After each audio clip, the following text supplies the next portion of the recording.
ಟ್ರಿಪ್ನೇನೋ cancel ಮಾಡಿಸ್ದೆ. Suchi ನೀನೇನ್ feel ಮಾಡ್ಕೋಬೇಡ, ಬೇರೆ ಏನಾದ್ರು ಪ್ಲಾನ್ ಮಾಡೋಣ. ನನ್ಗೇನ್ ಟೆನ್ಷನ್ ಇಲ್ಲ, ಯಾಕಂದ್ರೆ ನಮ್ಮಿಬ್ರು ಒಂದ್ ಮಾಡ್ತಿರೋದ್ ನೀನೇ ಅಲ್ವಾ. ಅವ್ವಾ ನಾನಂತೂ ಖುಷಿಯಾಗಿ ವರ್ಕ್ ಮಾಡ್ತೀನಿ. ಏಯ್, ಯಾವಾಗ್ಲೂ ನಾನು ಇವಳನ್ನ ಸಮಾಧಾನ ಮಾಡಿಸ್ತಿದ್ದೆ, ಇವಾಗ ನನ್ನನ್ನು ಯಾರಾದ್ರೂ ಸಮಾಧಾನ ಮಾಡಿಸ್ಬೇಕು.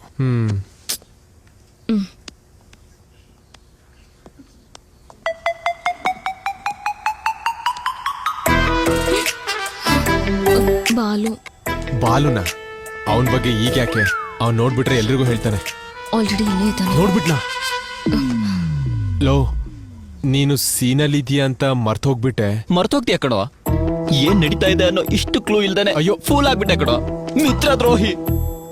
ಲೋ, ಅದ್ ಹಾಗಲ್ಲ ಕಣೋ, ಮೇಡಮ್ಗೇನೋ ಡೌಟ್ ಅಂತೆ, ಅದಕ್ಕೆ ಅದನ್ನ ಹಗ್ ಮಾಡ್ಕೊಂಡು ಕ್ಲಿಯರ್ ಮಾಡ್ತಾ ಇದೀಯಲ್ಲ. ನೀನೇನ್ ಹೇಳೋದ್ ಬೇಡ ಕಣೋ, ನಿನ್ ಡೌಟ್ ಕ್ಲಿಯರ್ ಮಾಡಕ್ ಹೋಗಿ ನನ್ ಡೌಟ್ ಕ್ಲಾರಿಫೈ ಆಯ್ತಲ್ಲ. ಬಾಲು, ಇನ್ನೊಂದ್ಸಲ ನಿನ್ ಮಾತ ಸತ್ರ ನಂಬಲ್ಲ ಕಣೋ. ಇಬ್ರು ಸುಖವಾಗಿರಿ.